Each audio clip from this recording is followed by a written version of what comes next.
এই যে আমি আমার মিষ্টি মিষ্টি ব্রাইডদের সাজাই অ্যান্ড তাদের সাজানোর ফটো ভিডিও পোস্ট করি সোশ্যাল মিডিয়াতে, এতে আমাদের ব্রাইডদের কোনো আপত্তি থাকে কি না, এই কথাটি অনেকেই জিজ্ঞেস করেছিল। হ্যাঁ, অবশ্যই আপত্তি থাকে, বাট সেটার সংখ্যায় খুবই কম। যেমন মনে করো বছরে এক দুটো ক্লায়েন্টই থাকে যারা সোশ্যাল মিডিয়াতে ফটো ভিডিও আপলোড করতে চায় না অ্যান্ড আমাদের বলে যে দিদি তুমি ফটো ভিডিও করো না। তো তাদেরকে আমি জোরও করি না। তবে এখনকার বেশিরভাগ ক্লায়েন্টরাই বলে না দিদি আমার কোনো অসুবিধে নেই, তুমি photo video now and social মিডিয়াতে পোস্ট করো। বিকজ তুমি যদি এগুলো সোশ্যাল মিডিয়াতে পোস্ট না করো তাহলে লোকে জানবে কি করে তুমি কেমন সাজাও। আর এটা কিন্তু একদম সত্য কথা। মেনলি এই কারণেই আমরা মেকআপ আর্টিস্টরা ব্রাইডদের ফটো ভিডিও তুলি অ্যান্ড সেগুলো সোশ্যাল মিডিয়াতে পোস্ট করি। বিকজ এগুলো যদি আমরা পোস্ট না করি তাহলে মানুষ বা ক্লায়েন্টরা কি করে জানবে যে কোন মেকআপ আর্টিস্ট কেমন সাজায়। আবার এক একজনের চয়েস এক এক রকম। কারোর কথায় কথায় আমার মেকআপ ভালো লাগবে তো কারোর আরেকজনের মেকআপ ভালো লাগবে।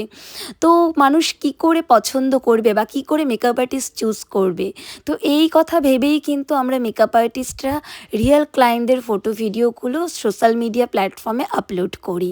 আবার তোমরা এটাও বলতে পারো যে তোমরা তো মডেল সাজিয়ে মডেলদের সাজানো ফটো ভিডিও পোস্ট করতে পারো, রিয়েল ক্লায়েন্টদের কেন পোস্ট করো?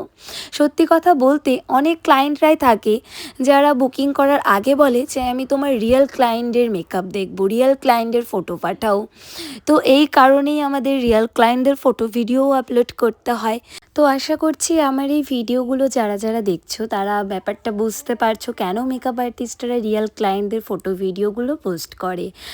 তবে এখনকার বেশিরভাগ ক্লায়েন্টরাই কিন্তু মেনে নিয়েছে যে মেকআপ আর্টিস্টরা ফটো তুলবেই অ্যান্ড ভিডিও করবেই, যার কারণে এখন খুবই কম দেখা যায় যে আপত্তি করে।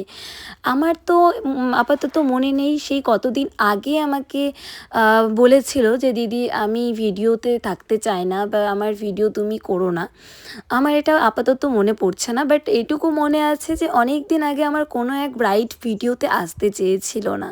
তো এদিকে কথা বলতে বলতে আমার ব্রাইড কিন্তু পুরোপুরি রেডি, জাস্ট এখন জুয়েলারি পরাবো, ওড়না পরাবো, মুকুট পরাবো, তাহলেই আমার ব্রাইড পুরোপুরি কমপ্লিট। আর তোমাদের তো আজকে বলাই হয়নি আমার এই ব্রাইড তার স্পেশাল ডেতে মানে বিয়েতে কেমন কি লুক চেয়েছিল আমার কাছ থেকে। অ্যাকচুয়ালি আমার এই ব্রাইড ভিডিও ক্যামেরার সামনে বলতে চায়নি যে সে কেমন কি টাইপের লুক চায়, ওই কারণে তোমাদের সাথে শেয়ার করতে পারিনি, বাট আমিই বলে দিচ্ছি ব্রাইড পুরোপুরি আমার ওপর ছেড়ে দিয়েছিল। আর আমি আমার পছন্দ মতোই ব্রাইডকে রেডি করেছি, ওর ফেসের সাথে যেমনটা যাবে আমার মনে হয়েছে সেইভাবেই হেয়ার স্টাইল করে দিয়েছি। ভালো লাগছে, পছন্দ হয়েছে? খুব ভালো লাগছে। দেখে নাও। আমি 3টা লুক করেছি তোমার কাছে, 3টা লুকই আমার বেশ পছন্দ হয়েছে। এখনো আরো দুটো বাকি আছে। হ্যাঁ আর দুটো বাকি আছে। ঠিক আছে, আসছি তাহলে। আচ্ছা ঠিক আছে, বাই। বাই। আর জানো তো আমার এই ব্রাইডের সব থেকে বেশি পছন্দ হয়েছে ব্রাইডের মাথার মুকুটটা।